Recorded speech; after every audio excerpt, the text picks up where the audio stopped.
Hello friends, आज की कहानी है आजकल की बहुएं। शांति जी अपने पति आलोक जी के साथ अपने बेटे बहू के पास मुंबई अपने घुटनों के इलाज कराने आई थी।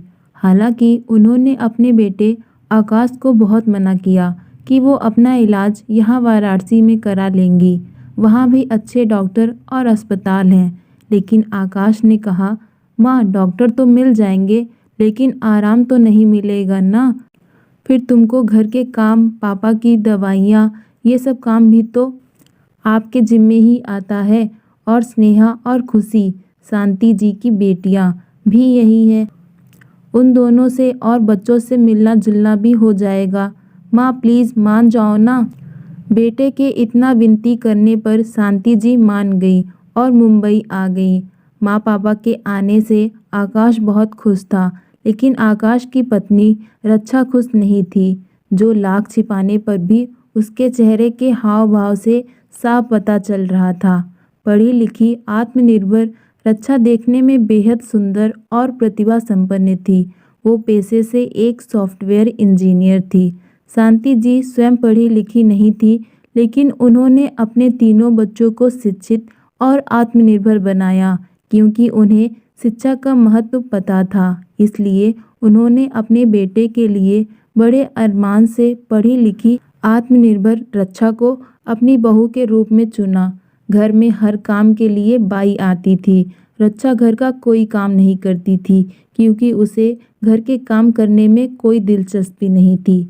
इस बात से शांति जी और आलोक जी को भी कोई परेशानी नहीं थी। वो समझती थी कि रक्षा ऑफिस के कामों से थक जाती है, इसलिए घर और ऑफिस दोनों के काम एक साथ संभालना ऐसा संभव नहीं है। लेकिन रक्षा ऑफिस से सीधा आकर मोबाइल में लग जाती या छुट्टियों में अपनी सहेलियों के साथ बाहर घूमने चली जाती। शांति जी को आए 2 सप्ताह हो गए थे, लेकिन रक्षा ना तो उन लोगों के पास जाकर कभी उनके साथ बैठती और ना ही बात करती थी। बस काम से काम बात करती। शांति जी के आने के बाद आकाश ने घर में एक फुल टाइम नौकरानी रख दी, जो सारा घर का काम और शांति जी और आलोक जी से जुड़े सारे काम संभालती थी। जो चीज़ नौकरानी नहीं बना पाती थी, रक्षा वो बाहर से ऑर्डर कर देती थी। जैसा खाना बन जाता था वैसा ही सबको खाना पड़ता था। शांति जी को उसका बनाया हुआ खाना पसंद तो नहीं आता था, लेकिन बेटे बहू की खुशी के लिए मुस्कुराते हुए खा लेती थी। एक दिन शांति जी ने आकाश से कहा, बेटा रक्षा बहू कुछ बोलती नहीं, ना ही हमारे पास बैठती है। तब आकाश ने कहा, माँ वो बोलती ही बहुत कम है और ऑफिस का भी बहुत काम होता है, थक जाती है। शांति जी आलोक जी के बेटे की बात सुनकर चुप हो गए। एक दिन नौकरानी ने बताया कि वो 3-4 दिन नहीं आएगी, तो शांति जी ने कहा, कोई बात नहीं, तब तक मैं कर लूँगी काम। उतने में रक्षा ने तपाक से कहा, नहीं माँ जी, आपको रसोई में जाने की कोई ज़रूरत नहीं, वरना सबको बोलने का और मुझे ताने देने का मौका मिल जाएगा कि कुछ दिनों के लिए सास ससुर आए थे और उनकी सेवा भी नहीं कर पाई। रक्षा का इशारा अपनी नंदों की तरफ था। शांति और आलोक जी इस बात को समझ गए, लेकिन अपमान का घूंट पीकर चुप रह गए। पिछले 3 दिनों से खाना और नाश्ता दोनों ही बाहर से आ रहे थे। खाना बहुत ही ऑयली और मसालेदार होने के कारण आलोक जी का शुगर लेवल बढ़ गया। अगले दिन शांति जी सुबह सुबह बिना पूछे रसोई में चली गई और जाकर चाय बनाई। बिना शक्कर की चाय आलोक जी के लिए और मसाले वाली चाय खुद के लिए और बेटे बहू के लिए बनाई और उन्हें आवाज़ देकर जगाया। चाय देखते आकाश तो खुश हो गया, लेकिन रक्षा का मुंह बन गया। शांति जी ने चाय रक्षा को पकड़ाई तो भौवें टेढ़ी करके रक्षा ने कहा, माँ जी मैंने आपको मना किया था ना रसोई में जाने से।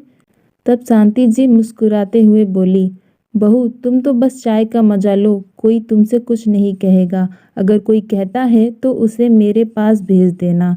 1 सप्ताह तक अब शांति जी ने घर के सारे काम किए, लेकिन क्या मजाल जो रक्षा ने मदद करने की जगह कभी झूठी तारीफ ही कर दी हो। शांति जी और आलोक जी को रक्षा का अभद्र व्यवहार अब समझ में आने लगा था। आकाश ने जब शांति जी को डॉक्टर को दिखाया तो उन्होंने ज़्यादा तेल मसाला खाने से मना किया था। नौकरानी आने के बाद शांति जी ने अब उसको भी कम तेल मसाले डालने और सबके स्वादानुसार भोजन बनाने के लिए कहा तो नौकरानी की भौहें तन गई। उसने गुस्से में कहा, आप मुझे समझाने के लिए रहने दीजिए। आप जैसे सासों की इसी वजह से बहुएं आप जैसी सासों के साथ नहीं रहना चाहती। उसी समय सुबह रक्षा ऑफिस के लिए तैयार हो रही थी। उसने सब कुछ सुना लेकिन मुस्कुरा कर अनसुना करके चली गई। आलोक जी ने शांति जी से कहा, देखो तुम रक्षा को समझाओ कि वो नौकरानियों को कम से कम खाने का मेन्यू और तरीका तो बता दे। तभी उसी समय उनकी दोनों बेटियां उनसे मिलने वहां आ गई। बातों बातों में उन लोगों को पता चला कि आलोक जी का शुगर लेवल बढ़ा हुआ है। दोनों बेटियां मल्टीनेशनल कंपनी में अच्छे पदों पर थी। तभी उनकी बड़ी बेटी ने कहा, पापा पहले चलो, आप दोनों आज सबसे पहले डॉक्टर के पास। उसने अपने परिचय के अच्छे डॉक्टर को उन लोगों को दिखाया और दवा लेकर घर आ गई। तब शांति जी ने कहा, अरे तुम दोनों की आज छुट्टियां थी। तब दोनों ने कहा, नहीं माँ, हमने छुट्टी ली है। अब हम 3 दिन तुम्हारे और पापा के साथ रहेंगे और दोनों को मुंबई दर्शन कराएंगे। आलोक जी इस मामले में पुराने ख्यालों के थे। उन्हें बेटी के ससुराल का खाना और बेटी के पैसे लेना दोनों मंजूर नहीं था। शाम को रक्षा और आकाश आए तो इस बार रक्षा का मूड दोनों नंदों को देखते ही खराब हो गया। उसने अंदर कमरे में जाकर आकाश से कहा, अब क्या तुम्हारी दोनों बहनें भी यहीं रहेंगी क्या? प्लीज़ हाँ मत कहना। कोई भी बहाना करके इनको निकालो यहाँ से। मैं एक साथ इतने लोगों को अपने घर में बर्दाश्त नहीं कर सकती। आकाश ने कहा, कैसी बातें कर रही हो रक्षा, धीरे बोलो, कोई सुन लेगा तो उन्हें बुरा लग जाएगा। अगली सुबह रविवार को सबकी छुट्टियां थी। सब एक साथ हॉल में बैठकर हंसी मजाक कर रहे थे। तभी शांति जी ने रक्षा को आवाज़ लगाई, रक्षा बेटा इधर तो आओ, कुछ देर हमारे पास भी बैठो, फिर तो हम सब कुछ दिनों में चले ही जाएंगे। शांति जी के अचानक बोलने से रक्षा सकपका गई और आकर उनके पास बैठ गई, लेकिन पूरा समय मोबाइल देखती रही और फिर बहाना करके उठकर वहां से चली गई।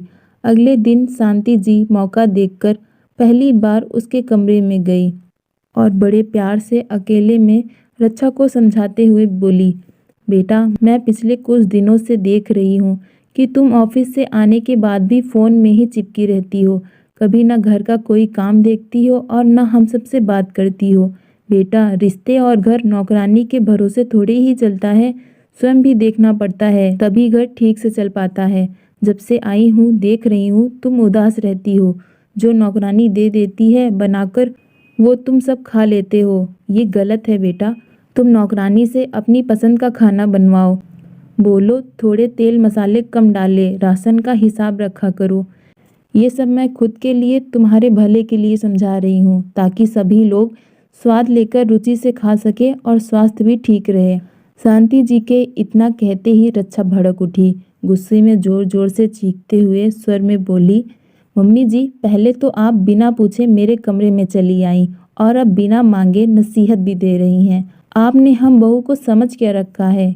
क्या हम बस एक चलती फिरती मशीन हैं जो घर का सारा काम चुपचाप करते रहें और सबके ताने भी सुनते रहें और एक चूं भी ना करें? आपके बेटे की तरह मैं भी तो दिन भर मेहनत करती हूँ, मेरा भी दिमाग खर्च होता है, तो क्या मुझे थकान नहीं होती? क्या मेरा मन नहीं करता कि मैं भी घर आकर आराम करूं? मुझे पता है ये सब आप अपनी बेटियों को दिखाने सुनाने के लिए कर रही हैं। उनको बताना चाहती हैं कि मैं कामचोर हूँ, क्योंकि मैंने 3 दिन बाहर से खाना ऑर्डर कर दिया था। अगर मैंने बाहर से खाना ऑर्डर कर दिया तो क्या कुछ गलत किया?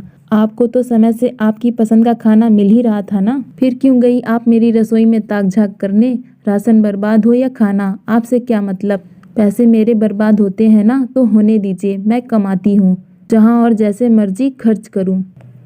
आपसे मांगती तो नहीं ना ही आपकी तरह किसी पर आश्रित हूँ। और आपकी सामान्य जानकारी के लिए बता दूँ कि बाहर काम करने वाली अधिकांश महिलाएं ऐसा ही करती हैं। और हाँ, ये घर के काम मुझसे नहीं होते, ना तो मैंने कभी ये काम किए और ना ही मुझे पसंद है। मैं आपकी तरह कोई अनपढ़ गंवार घरेलू महिला नहीं, कामकाजी महिला हूँ। शांति जी आवाक रक्षा का मुंह देखती रह गई। दरवाजे पर खड़े आलोक जी, दोनों बेटियां और आकाश को समझ ही नहीं आ रहा था कि हुआ क्या, जो रक्षा अचानक इतना चिल्लाने लगी। इधर शांति जी अपमानित नजरें झुकाए सोचने लगी कि क्या इसलिए लोग पढ़ी लिखी लड़की को बहू बनाकर लाते हैं कि वो ससुराल आकर घर के बड़ों और माता पिता समान सास ससुर का जवाब देकर उनकी बेइज्जती करे। क्या पढ़ लिख कर अपने सारे संस्कार भुला दिए जाने चाहिए? तब आलोक जी ने कहा, वाह रे हमारी पढ़ी लिखी कामकाजी बहू, जिसे ये तक नहीं पता कि बड़ों से कैसे बात की जाती है। वो मेरी पत्नी को घरेलू गंवार औरत कह रही है। तो तुम्हारी सामान्य जानकारी के लिए बता दूं कि इसी गंवार महिला ने तुम्हारे पति को भी संस्कार और शिक्षा दी है और हमने अपनी बेटियों को भी आत्मनिर्भर बनाया है। लेकिन इसका ये मतलब कतई नहीं कि वो अपने बड़ों का सम्मान भूल जाएं। तभी उनकी बेटी ने कहा, भाभी, आपके इसी व्यवहार के कारण हम एक शहर में रहकर भी कभी नहीं मिलते, क्योंकि आपको हमारा आना जाना और भाई से बात करना नहीं पसंद। हम आज तक अपने संस्कारों के कारण ही चुप थे, क्योंकि आप हमारी बड़ी भाभी हैं। लेकिन आज आपने ये करके अपने मान सम्मान के साथ रिश्ता भी खो दिया। हम अपने पापा को लेकर जा रहे हैं, लेकिन अब अगर आप चाहेंगी तो भी हम आपसे रिश्ता नहीं जोड़ पाएंगे। चलिए माँ। रुको माँ, आकाश ने कहा। आज तक मैं चुपचाप इसकी सारी बदतमीजी बर्दाश्त करता रहा, इसकी गलतियों पर पर्दा डालता रहा, जिसका नतीजा ये हुआ कि आज इसने आपका ही अपमान किया। अगर मेरी माँ ने औरतों पर हाथ उठाना सिखाया होता तो आज मैं तुम्हारा वो हाल करता कि तुम कभी बोलने लायक नहीं रह जाती। लेकिन अब तुम मुझसे ये उम्मीद कभी मत करना कि मैं तुम्हारे माता पिता का सम्मान करूँगा या उनसे कभी बात करूँगा। जिस तरह इस घर में मेरी माँ मेरी बहन नहीं आ सकती, उसी तरह अब तुम्हारे माता पिता भी मेरे घर में कभी दिखाई नहीं देने चाहिए। अब तुम सोचो क्यों? क्योंकि मैं कुछ ना भी करूं अपने माता पिता के लिए तो भी उनकी 2 बेटियां सक्षम हैं, लेकिन तुम तो अकेली हो अपने माँ पापा की। इतना सुनते ही रक्षा ने तुरंत रंग बदल दिए। उसने कहा कि ये तुम कैसी बातें कर रहे हो आकाश? तुम चाहते हो तो मैं माँ जी से माफ़ी मांग लेती हूँ, लेकिन प्लीज़ ऐसी बातें मत बोलो। माँ जी, आकाश को समझाइए। आखिर मेरे माता पिता के प्रति भी तो इसका कोई कर्तव्य है। उनके तो कोई बेटा नहीं, उनका इकलौता सहारा तो मैं ही हूँ। शांति जी ने नज़र झुकाए सिर्फ 2 टूक कहा, बहू, मैं अनपढ़ गंवार घरेलू महिला हूँ, मैं किसी को क्या समझा सकती हूँ। और उसी समय अपनी बेटियों के साथ चली गई और मन ही मन सोचने लगी, अगर पढ़ लिख कर ऐसा बनना हो तो वो तो अनपढ़ ही ठीक है। रात में आलोक जी ने शांति जी से कहा, क्या सोच रही हैं आप? जो हुआ उसे बुरा सपना समझकर भूल जाइए। हम 1-2 दिन में अपने घर वापस चले जाएंगे। अभी आपका पति इस काबिल है कि आपकी हर ज़रूरत पूरी कर सके। आंचल से आंखों के आंसू पोंछती शांति जी ने कहा, आप तो जानते हैं जी कि हमने घर परिवार और बच्चों को एक सुसंस्कृत वातावरण में पाला, और ताकि भविष्य में हमारे तीनों बच्चे और बहू मिलजुल कर एक साथ रहेंगे, एक दूसरे के काम आएंगे। और अपने बच्चों को हमने हमारा भरपूर समय दिया, कभी अपने बुढ़ापे के बारे में नहीं सोचा, भविष्य के लिए कोई बचत नहीं की, जिससे कि वो बड़े होकर एक अच्छे नागरिक बनकर शांतिपूर्ण प्रेम और सद्भाव के साथ जीवन यापन कर सके। पढ़ी लिखी बहू भी यही सोचकर लाए थे, लेकिन हमारा सोचा हुआ कुछ भी नहीं हुआ। और वो इतना कहकर फफक कर रो पड़ी। क्या दोस्तों, आपकी भी आसपास ऐसे बहू हैं? प्लीज़ कमेंट में ज़रूर बताएं और प्लीज़ वीडियो को लाइक और चैनल को सब्सक्राइब करना ना भूलें। Thank you so much for watching.